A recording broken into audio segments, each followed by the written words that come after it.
Responsibility towards employees, employees are human resources. कौन सा resource? Human resource. Organisation में सबसे इंपॉर्टेंट रिसोर्स ह्यूमन रिसोर्स। आप कितना भी पैसा लेके आ जाओ, कितना भी इन्वेस्टमेंट लेके आ जाओ, कितना मटेरियल लेके आ जाओ, अच्छी अच्छी मशीन लेके आ जाओ, अगर आपका ह्यूमन रिसोर्स अच्छा नहीं है, कुछ मतलब नहीं। They must be treated with dignity and self and respect. तो आपके पास जो ह्यूमन रिसोर्सेज है, जो आपने स्किल्ड मैन पावर या अनस्किल्ड मैन पावर अपने कंपनी में लाया है, वो लोग को आपको रिस्पेक्ट के साथ में ट्रीट करना चाहिए और डिग्निटी के साथ में ट्रीट करना चाहिए। डिग्निटी मतलब क्या? उनके काम को भी रिस्पेक्ट करना चाहिए। ऐसा नहीं कि आप बोलो कोई काम को छोटा बोलो, कोई काम को बड़ा बोलो, कोई मैनेजर को आप बोलो कि हाँ उसको ज़्यादा रिस्पेक्ट मिलना चाहिए, जो टीम मेंबर है उसको कम रिस्पेक्ट मिलना चाहिए। ऐसा सही है क्या? नहीं, सबको इक्वल रिस्पेक्ट मिलना चाहिए और सबके काम को रिस्पेक्ट मिलना चाहिए। छोटे से छोटा एम्प्लॉय ने भी अगर गलती किया तो उसका इफेक्ट आपके बड़े से बड़े प्रोजेक्ट पे पड़ सकता है। देखा, ये गलती कर रहा है, पी पी नहीं करते। Government has passed various labor laws to safeguard the interest of employees. The management and employees should develop mutual understanding and trust. Management और employees दोनों को आपस में म्यूचुअल अंडरस्टैंडिंग, म्यूचुअल मतलब आपस में अंडरस्टैंडिंग डेवलप करना चाहिए, एक दूसरे पे भरोसा करना चाहिए। गवर्नमेंट ने इसके लिए बहुत सारे कानून भी पास किए हैं। इसको बोलते हैं कौन से कानून? Labour laws. कौन सा कानून? मोगी, कौन सा कानून?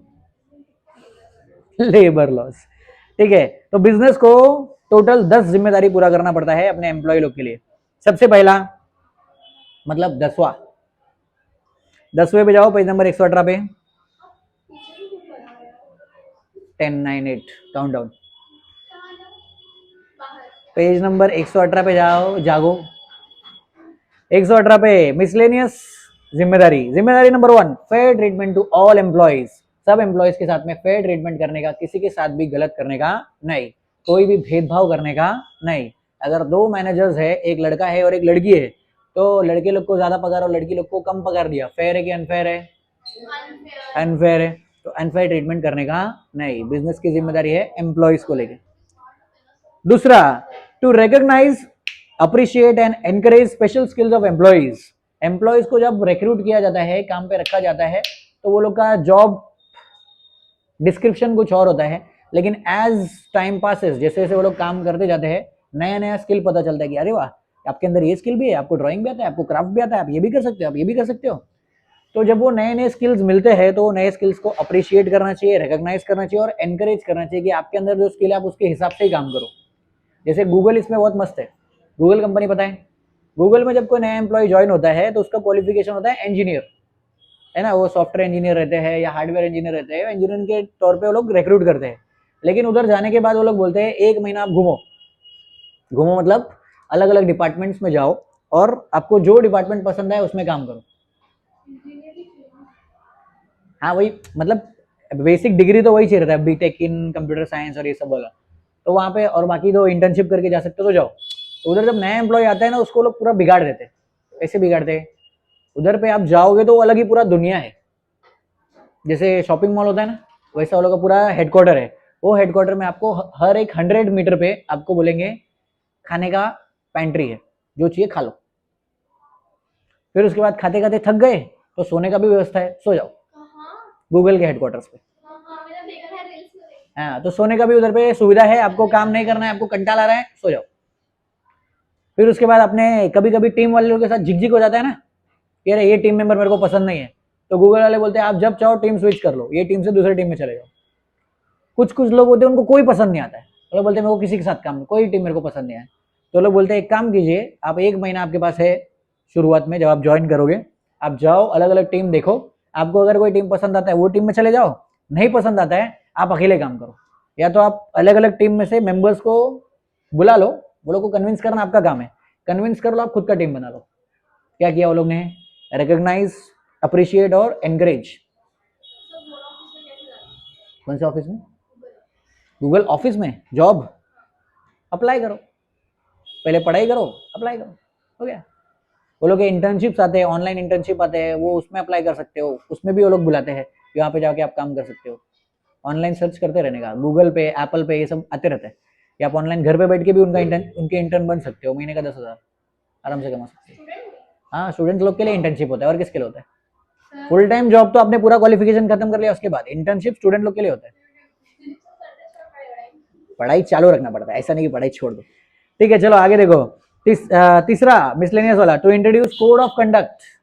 आपको आपके एम्प्लॉय लोग के लिए कोड ऑफ कंडक्ट बनाना चाहिए। कोड ऑफ कंडक्ट मतलब रूल्स एंड रेगुलेशन का एक लिस्ट बनाना चाहिए कि ये रूल है, ये रेगुलेशन है, इसका पालन कीजिए। नेक्स्ट वाला, to provide opportunity for meaningful work and recognise goals. लोगों को मीनिंगफुल वर्क का अपॉर्चुनिटी दो। मीनिंगफुल वर्क मतलब क्या? जो काम वो करे उनका कुछ मीनिंग निकलना चाहिए। ऐसा नहीं कि रोबोट जैसा उनको आपको जो काम बोला करो, ऐसा नहीं करना चाहिए, बरोबर। आप कंपनी चला रहे हो तो उसमें आपको आपके एम्प्लॉयज का ध्यान रखना है, वो लोगों को मीनिंगफुल काम देना चाहिए ताकि वो लोग गोल्स को रिकॉग्नाइज कर सके, आने वाले टाइम में मेरा ये गोल है, इधर तक मेरे को पहुंचना है। नेक्स्ट वाला, to protect religious social political rights of employees. हर एक एम्प्लॉय आपके पास आया तो आपका गुलाम नहीं बन गया है, वो लोग के रिलीजन का भी ध्यान रखना चाहिए कि वो जो त्यौहार मनाते हैं उस टाइम पे उनको छुट्टी देना चाहिए। दूसरा, सोशल, समाज में समाज के हिसाब से चलना चाहिए, वो लोगों को उनको हॉलीडेज और स्पेशल ट्रीटमेंट मिलना चाहिए। फिर उसके बाद उनके पॉलिटिकल राइट्स, जब भी वोटिंग का दिन है तो उनको वोट करने के लिए हाफ डे का छुट्टी देना चाहिए। जब भी वोटिंग का दिन होता है, देखो सबको हाफ डे मिलता है, तो वो सब जिम्मेदारी किसका है? कंपनी का जिम्मेदारी है कि सबको अधिकार देना चाहिए। हाँ हाँ, कहीं कहीं पे छुट्टी रहता है, कहीं कहीं पे हाफ डे मिलता है कि वोटिंग करने के लिए आपको हाफ डे दे रहे हैं या हॉलीडे दे रहे हैं, तो वो सब रिकॉग्नाइज करना चाहिए। Number next, allowing formation of informal groups. कौन सा ग्रुप्स? Informal groups. हर एक एम्प्लॉय को अपना डिपार्टमेंट तो मिलता ही है, वो लोग का ग्रुप रहता है, लेकिन आप ऐसा नहीं बोल सकते कि आप अपने डिपार्टमेंट के लोगों के साथ में टच में रहोगे, आप दूसरे डिपार्टमेंट के लोगों के साथ दोस्ती नहीं कर सकते। वैसा नहीं होना चाहिए। आपको जिसके साथ में जम रहा है आप दोस्ती बनाओ, लंच के टाइम पे जाओ उनके साथ में बैठ के खाओ पियो, आने के टाइम पे साथ में आओ, जाने के टाइम पे साथ में जाओ, लेकिन काम के टाइम पे अपने डिपार्टमेंट के साथ रहो। तो इनफॉर्मल ग्रुप्स बनाने के लिए भी देना चाहिए। तो ये सब क्या है? जिम्मेदारी किसका? कंपनी का। किसके लिए? एम्प्लॉयज के लिए। Number 9, proper grievance procedure. Grievance management, grievance मतलब complaint. There should be proper grievance procedure to handle employee complaints. जब भी एम्प्लॉय लोग का कंप्लेंट आएगा तो कंप्लेंट को हैंडल करने के लिए ग्रीवेंस प्रोसीजर होना चाहिए कि आपके एम्प्लॉय ने कंप्लेंट किया तो आप कैसे सॉल्व करोगे। All queries should be sorted quickly. The employees must feel satisfied. Investigations and necessary actions should be taken to settle their grievances. अभी हर एक कंपनी का अपना प्रोसेस होना चाहिए, सेटअप होना चाहिए। कभी भी कोई भी एम्प्लॉय को तकलीफ हुआ तो सेटअप होना चाहिए, इधर जाओ इसको कंप्लेंट बताओ। उसके लिए एक अलग से डिपार्टमेंट होता है जिसको बोलते हैं HR डिपार्टमेंट। कौन सा डिपार्टमेंट? HR department. उसका फुल फॉर्म क्या है? Human resources department. तो ह्यूमन रिसोर्सेज, सबके पास अपना ह्यूमन रिसोर्सेज डिपार्टमेंट होता है। इसमें हर एक एम्प्लॉय को जाके सेटिस्फाइड फील होना चाहिए कि मेरी प्रॉब्लम सुनने वाला कोई है, मेरी प्रॉब्लम सॉल्व करने वाला कोई तो है। अगर ऐसा नहीं रहेगा तो वो लोग कभी भी मौका मिलेगा आपका कंपनी छोड़ के चले जाए। Investigations and necessary action should be taken to settle their grievances. अगर कुछ भी प्रॉब्लम हुआ तो इन्वेस्टिगेशन करना चाहिए, पता लगाना चाहिए कि आज अगर कोई एम्प्लॉय सो रहा था तो क्या तकलीफ था उसको, क्या उसकी तबीयत खराब थी, क्या वो दवाई खा के आए थे, ऐसा सब पूरा प्रॉपर पता करना चाहिए, बरोबर। वो लोग के ऊपर इल्जाम लगाना चाहिए कि आप काम के समय पे सो रहे थे, ऐसा नहीं। पता करो कि उनकी तबीयत खराब थी क्या उनके घर पे कुछ प्रॉब्लम चल रहा है, दोस्त लोग से लफड़ा तो नहीं हो गया, वो सब पता करो, फिर उसके बाद बातचीत करो। चलो next, promotion and career opportunities. हर एक एम्प्लॉय को आप कंपनी को मौका देना है कि वो लोग का प्रमोशन होना चाहिए, उनका करियर आगे बढ़ना चाहिए। कोई भी स्टैग्नेंट जिंदगी जीना चाहता है क्या? नहीं। स्टैग्नेंट मतलब क्या? एक ही जगह पे फंसा हुआ कि आप, मैंने जॉब ज्वाइन किया था एक असिस्टेंट मैनेजर, मैं तो जिंदगी भर असिस्टेंट मैनेजर ही रहना चाहता हूँ, ऐसा कोई बोलता है क्या? नहीं। सबको नेक्स्ट लेवल पे पहुंचना रहता है, तो कंपनी को वो मौका देना चाहिए कि आप नेक्स्ट लेवल जाओ। Business should offer adequate opportunities of promotion to the talented employees.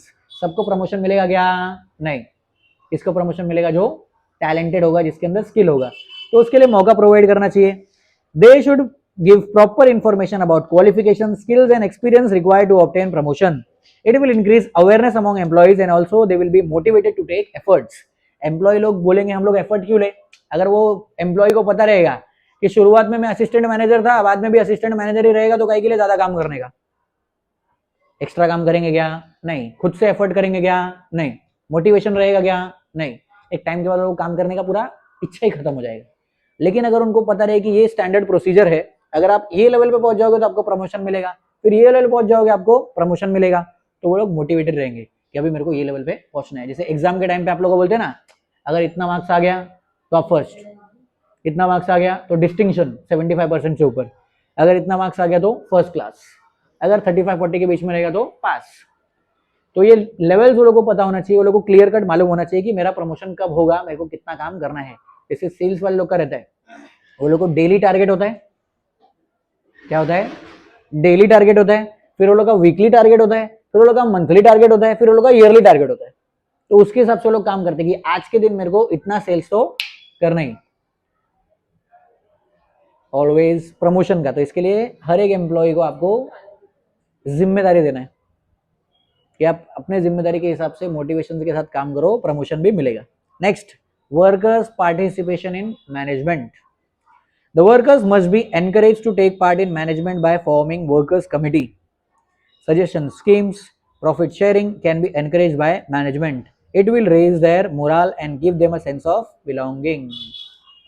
Next काम जो करना है कंपनी को वो है पार्टिसिपेशन इन मैनेजमेंट।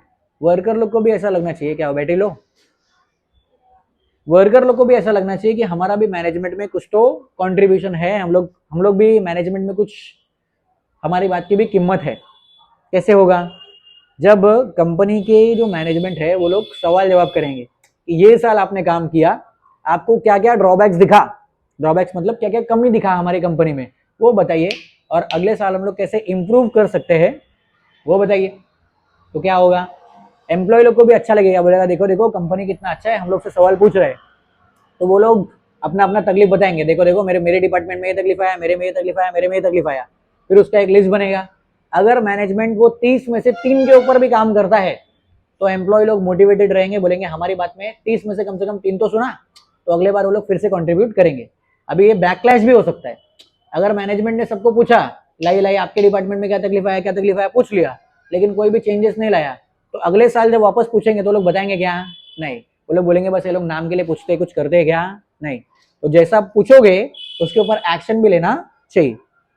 प्लस अगर दूसरा कंट्रीब्यूशन आप मैनेजमेंट में ले सकते हो प्रॉफिट शेयरिंग स्कीम से। कैसा, प्रॉफिट शेयरिंग स्कीम। अभी एक कंपनी है उसका नाम है एनवीडिया। क्या नाम है, एनवीडिया, पता है एनवीडिया, आपके मोबाइल में और जो कंप्यूटर में प्रोसेसर लगता है वो एनवीडिया कंपनी का आता है। तो एनवीडिया भी हाल फिलहाल में यूनिकॉर्न बनी, मतलब 1000 से ज़्यादा, $1000 से ज़्यादा का कंपनी का वैल्यूएशन हुआ। जब वो कंपनी शुरुआत में बनी थी तो कंपनी के एम्प्लॉय लोग जो थे वो लोग को ज़्यादा सैलरी नहीं मिला, वो लोग ने क्या बोला, हम आपको सैलरी तो नहीं दे पाएंगे लेकिन हम आपको शेयर्स देंगे। क्या देंगे, मतलब हिस्सेदारी देंगे, जब भी हमारा कंपनी प्रॉफिट कमाएगा आप भी प्रॉफिट कमाओगे। तो पिछले साल जब कंपनी 1000 करोड़ का बना तो एक झटके में उनके 20 से 30 एम्प्लॉयज, या मे भी शायद उससे ज़्यादा भी, सबके सब मिलियनर बन गए। मिलियनर मतलब करोड़पति एक साथ। कैसे बने, प्रॉफिट शेयरिंग से। तो लोग ने क्या किया, मैनेजमेंट में पार्टिसिपेट किया। अभी वो सब एम्प्लॉयज कभी भी वो कंपनी छोड़ के जाएंगे क्या, नहीं। जिसने आपको करोड़पति बना उसको छोड़ के जाओगे, नहीं। ज़्यादातर आजकल जो स्टार्टअप्स है वो लोग ऐसे ही चलते हैं, वो लोग ई सॉप्स प्रोवाइड करते हैं, मतलब एम्प्लॉय स्टॉक ऑप्शंस। वो लोग बोलते हैं हम अभी सैलरी तो कम देंगे लेकिन कंपनी जैसे जैसे ग्रो करेगी आपको भी पैसा मिलते जाएगा, हिस्सेदारी देते हैं। अभी वो एक्टर लोग भी ऐसे ही आजकल करते हैं, जो बड़े बड़े एक्टर्स है वो लोग बोलते हैं हमको सैलरी उतना मत दो, एक काम करो एक परसेंटेज दे दो कि पिक्चर जितना कमाएगी उसमें से उतना परसेंट मेरा, बराबर। तो प्रोड्यूसर बन जाते हैं वो लोग, को प्रोड्यूसर्स बन जाते हैं। इससे क्या होता है, वो लोगों को काम करने में और मोटिवेशन मिलता है कि मेरा पिक्चर है, मेरे को काम करना पड़ेगा, बराबर। तो वर्कर पार्टिसिपेशन करना भी किसकी जिम्मेदारी है, कंपनी की जिम्मेदारी। आपके एम्प्लॉय लोग को पार्टिसिपेट करने दो, वो लोग को लगना चाहिए कि मेरा कंपनी है, मैं भी इसमें कुछ कंट्रीब्यूशन देते हैं। नेक्स्ट नंबर 6 है एजुकेशन एंड ट्रेनिंग। एजुकेशन और ट्रेनिंग। एजुकेशन क्या होता है, शिक्षा, वाह वाह वाह, बहुत बढ़िया। मतलब क्या है, ट्रांसलेट मत कर, नॉलेज देना। मैंने आपको बता दिया जंक फूड खाना बुरी बात है, नॉलेज मिल गया, आप एजुकेटेड हो गए। मैंने आपको बता दिया जंक फूड नहीं खाने का, उससे तबीयत खराब होता है, आपने बोला यस सर, और आप नीचे गए, जैसे जंक फूड मिला खा लिया। ट्रेनिंग नहीं, मैं तेरे को पूछ रहा एजुकेशन होता क्या है वो बता। समझदारी और बिहेवियर में चेंज। इसमें चेंज, व्यवहार में जब चेंज आता है तो वो बोलते हैं एजुकेटेड है। दो लेवल होता है, पहला लिटरेसी कि आप पढ़ना लिखना सीख जाओ, आपको पढ़ के अंडरस्टैंडिंग करने आता है, आप एक्सपर्ट बन गए, आपको याद रहता है, वो लोग लिटरेट होते हैं। मतलब हिंदी में उसको बोलते हैं साक्षर, किसको पढ़ना लिखना आता है। एजुकेटेड कौन है? जिसके बिहेवियर में चेंज आया है। पहले वो जानवर जैसा बिहेव करते थे, अभी वो लोग इंसान जैसा बिहेव कर रहे हैं। क्या है वो? एजुकेशन। एजुकेशन कैसे आता है? ट्रेनिंग से। ठीक है, तो एजुकेशन और ट्रेनिंग देना भी किसका काम है? कंपनी का काम है। जब कोई भी एम्प्लॉय शुरुआत में कॉलेज से पास आउट होके आते हैं, तो वो लोग ज्यादातर लिटरेट ही होते हैं, एजुकेटेड नहीं होते। अगर वो लोग ने real life experiments, real life project नहीं किया है, तो वो लोग अपने अहंकार में, ईगो में आते हैं कि देखो देखो मैंने तो कॉलेज टॉप किया है, कॉलेज के हम लोग टॉपर थे तो मेरे को गूगल में जॉब मिल गया। गूगल में आने के बाद मिलता है सब लोग टॉपर इधर। तो पहले तो उसका ईगो तोड़ना रहता है, फिर उसको बताना रहता है कि आपने जो भी सीखा है उसको बाजू में रखो, अभी हम जैसे काम करते हैं वो सीखो। तो ये सब ट्रेनिंग देना, एजुकेट करना किसका काम है? कंपनी का जिम्मेदारी अपने एम्प्लॉय की तरफ। नहीं तो वो क्या करेगा? खुद का भी काम बिगाड़ेगा, दूसरे का भी काम बिगाड़ेगा। तो इसके लिए क्या करना चाहिए? Organisation should make every possible attempt to educate employees. Guidance methods of training depend on the nature of job. Introduction training, refresher training is conducted to keep employees updated on the latest development. Training makes employees confident and also increases their efficiency. हर एक organisation को अपना best attempt देना चाहिए, वो लोगों को try करना चाहिए कि आप क्या करो, ज़्यादा से ज़्यादा ट्रेनिंग लो, और कुछ भी नया आएगा, कोई नया टेक्नोलॉजी आया, कुछ भी नया डेवलपमेंट हुआ है, मैं नहीं दिख रहा हूँ।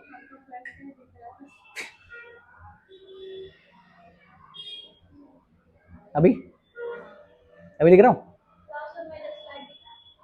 तो मैं देखूंगा बुक, कैसे देखूंगा? हाँ, वैसे चलेगा। ठीक है, तो वेरी गुड। तो दो टाइप का ट्रेनिंग रहता है। एक पहला इंट्रोडक्शन ट्रेनिंग। कौन सा? इंट्रोडक्शन मतलब नया एम्प्लॉय आया, अभी तुम लोग की शक्ल नहीं दिख रही मेरे को। नया एम्प्लॉय आया और नए एम्प्लॉय को वो लोग ने ट्रेनिंग दिया। कौन सा ट्रेनिंग? इंट्रोडक्शन ट्रेनिंग, कि आप नए नए आए हो, देखो देखो काम कैसे होता है। फिर उसके बाद नेक्स्ट ट्रेनिंग होता है रिफ्रेशर ट्रेनिंग। रिफ्रेशर ट्रेनिंग मतलब क्या? कोई नया टेक्नोलॉजी आया, कोई नया मशीन आया कंपनी के अंदर, कोई नया फीचर आया वो ऐप में, तो उसको सिखाया जाता है कि आइए आइए हम लोग सब लोग को ट्रेनिंग देते हैं, एक बार समझ लो कि कैसे करना है। वो कौन सा ट्रेनिंग है? Refresher training. तो टाइम टू टाइम ट्रेनिंग देना चाहिए। इससे क्या होगा? एम्प्लॉय लोग का दो फायदा होगा। पहला तो वो लोग का डेवलपमेंट होगा, प्लस वो लोग का एफिशिएंसी भी बढ़ेगा। वो लोग कम टाइम में ज़्यादा काम करके दिखाएंगे, टाइम वेस्ट नहीं करेंगे, पैसा वेस्ट नहीं करेंगे, एनर्जी वेस्ट नहीं करेंगे, रिसोर्सेज वेस्ट नहीं करेंगे। अगर ट्रेनिंग नहीं दिया तो क्या होगा? एक एम्प्लॉय हमेशा रहता है जो स्मार्ट होता है, तो वो एम्प्लॉय को सब लोग जाके बग करेंगे, ए प्लीज प्लीज समझाओ ना ये नया क्या है, ए प्लीज प्लीज समझाओ ना ये नया टेक्नोलॉजी क्या है, ये मशीन कैसे चलाने का बताओ ना। वो अपना काम करेगा कि ये लोग को सिखाएगा? क्या बोल रहा, समझ में आया? इसके लिए ट्रेनिंग जरूरी है कि एक ही बार ट्रेनिंग मिल जाएगा अच्छे से, तो उसमें समझ में भी आता है ना कि कौन सा एम्प्लॉय है, किसको कितने लेवल का ट्रेनिंग देना है, तो उस हिसाब से ट्रेनिंग दे दिया। जिसको ज्यादा ट्रेनिंग चाहिए, बाबा तू 10 दिन ट्रेनिंग कर, जिसको कम ट्रेनिंग चाहिए, समझ गया, निकल जाओ काम पे जाओ, कर सकते हैं। इसके लिए ट्रेनिंग जरूरी है। चलो number 5, recognition of trade unions.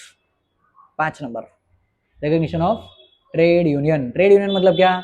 Employees आपस में यूनियन बनाते हैं, ग्रुप्स बनाते हैं, ताकि वो लोग, जैसे क्या होता है, बहुत सारे एम्प्लॉयज में इतना कॉन्फिडेंस नहीं होता है कि वो लोग जाके अपने एम्प्लॉयर से डायरेक्ट बात करें ना, तो वो एम्प्लॉय लोग को क्या करना पड़ता है? अपने लीडर लोग को, या जिनके साथ भी वो लोग कंफर्टेबल है उनके साथ शेयर कर दे कि वाह मैं तो नहीं बोल पा रही हूँ, मेरे को ये प्रॉब्लम है, मेरे को वर्क प्लेस पे मैं इतने टाइम से काम कर रही हूँ, मेरा सैलरी नहीं बढ़ रहा है, आप बोलो ना। तो वो लोग जो बोलेंगे वो लीडर्स होते हैं। तो ये तो हो गया कि एम्प्लॉय लोग की बात करें, जो वर्कर्स होते हैं वो लोग खास करके और डरते हैं, तो इसके लिए वर्कर यूनियंस बनते हैं। तो कंपनी की जिम्मेदारी क्या है? वो लोग वर्कर यूनियन को रिकॉग्नाइज करे, वो लोग को नजरअंदाज करने का नहीं, बरोबर। अगर वो लोग बोलेंगे नहीं नहीं इग्नोर करो वर्कर यूनियन को, तो क्या होगा? इवेंचुअली बिजनेस बंद करना पड़ेगा। जैसे क्या हुआ था, वो जो मैंने मुंबई से सूरत में मिल शिफ्ट हुआ वो बताया, ऐसे ही हुआ था। बहुत सारे वर्कर यूनियंस एक साथ आए थे और एक साथ वो लोग ने स्ट्राइक किया था कि हमारा, हमको बोनस दो और हमारा सैलरी बढ़ाओ, पेमेंट बढ़ाओ और हमारा वर्किंग आवर्स कम करो। आज के टाइम पे देखो सब लोग काम करते, कितना घंटा काम करते हैं? 8 घंटा। पहले 14 आवर्स था। तो वो लोग ने क्या बोला? हमको 8 घंटा काम करना है, प्लस हमको बोनस चाहिए, प्लस हमको अच्छा वर्किंग कंडीशन चाहिए। वर्कर लोग अपने जगह पे सही थे, लेकिन कंपनी की गलती क्या थी? वो लोग ने वो लोग के यूनियन को, वो लोग के ग्रुप को रिकॉग्नाइज नहीं किया, ये गलती हो गया। तो वही जिम्मेदारी इधर पे बताया कि आपको क्या करना है? ट्रेड यूनियंस को रिकॉग्नाइज करना है। Employer should not restrict employees from forming trade union. Divide and rule policy should not be followed. Management should sort out various problems of workers by holding talks or negotiations with such unions. Management and union should agree to ban strikes and lockouts to protect interest of both the parties. तो दो चीजों का ख्याल रखना है, union को भी अपना जिम्मेदारी समझना है, वर्कर लोग को भी अपना जिम्मेदारी समझना है, और कंपनी को भी। यूनियन को क्या जिम्मेदारी समझना है कि वो लोग को कंपनी के साथ में कोऑपरेट करना चाहिए, कभी भी स्ट्राइक्स, हड़ताल ये सब करने का नहीं। कंपनी को अपना जिम्मेदारी समझना है कि जो भी प्रॉब्लम ये लोग यूनियन लोग लेके आ रहे हैं उसको ध्यान से सुनना है और सॉल्व करना पड़ेगा। और ऐसा नहीं कि सब बात मान लो, आपको क्या करना है, नेगोशिएट करना है। नेगोशिएट मतलब क्या, आप थोड़ा बात मेरी सुनो, थोड़ी बात मैं आपका सुनूंगा, ऐसा चलना चाहिए, बरोबर। कभी भी हार्श डिसीजन लेके चलेंगे तो काम नहीं चलने वाला, बरोबर। आप बोलोगे नहीं नहीं, कंपनी बोलेगी हम जो बोल रहे हैं वही सुनना पड़ेगा, तो एम्प्लॉय लोग बोलेंगे ठीक है हम काम ही नहीं करेंगे। फिर उसके बाद एम्प्लॉय लोग बोलेंगे नहीं नहीं हमको 10 गुना ज्यादा पेमेंट चाहिए, कंपनी बोलेगी ठीक है जाओ मैं दूसरा वर्कर हायर कर लूंगा। तो कभी भी रेडिकल होकर नहीं चलने का, दोनों आपस में अंडरस्टैंडिंग बना के चलना चाहिए।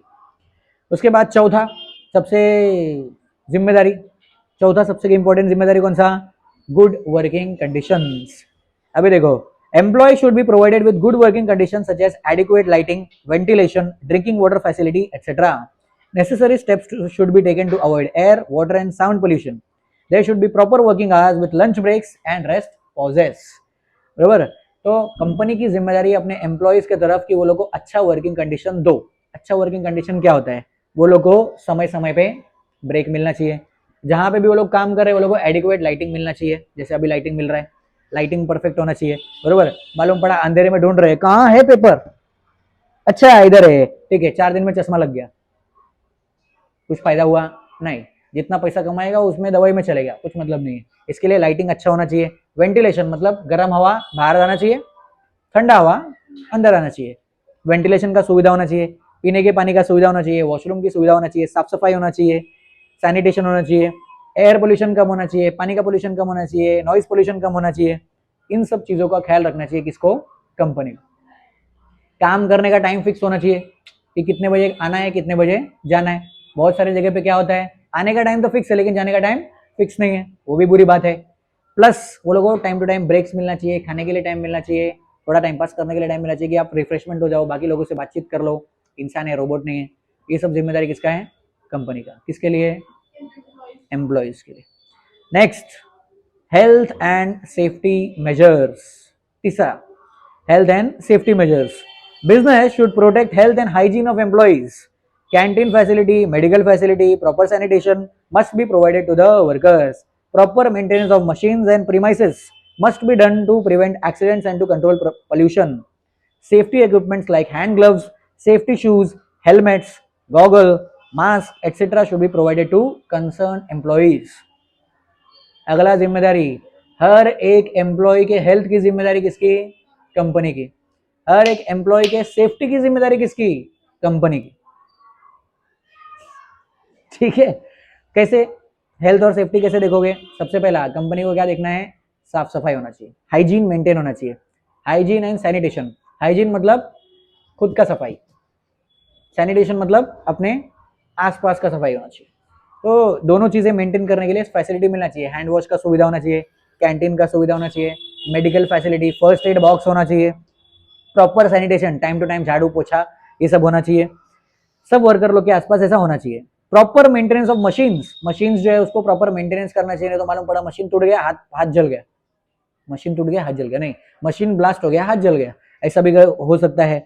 प्रीमाइसेस को हमेशा क्लीन रखना चाहिए, सब कुछ मेंटेन होएगा तो पोल्यूशन नहीं होगा, एक्सीडेंट का चांस कम रहेगा।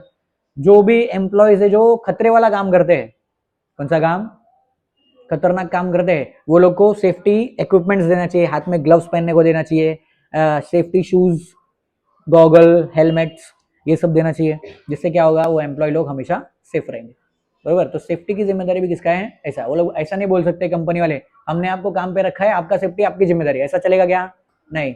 सेफ रखना, आपके एम्प्लॉयज को सेफ रखना कंपनी की जिम्मेदारी है।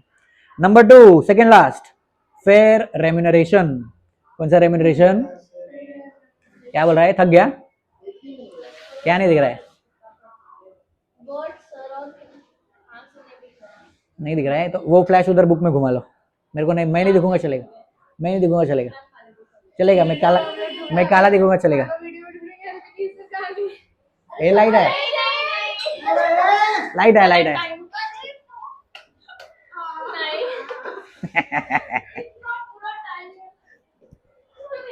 बहुत बढ़िया। चलो लास्ट दो जिम्मेदारी। Fair remuneration. The business should pay attractive salaries. कौन सा सैलरी?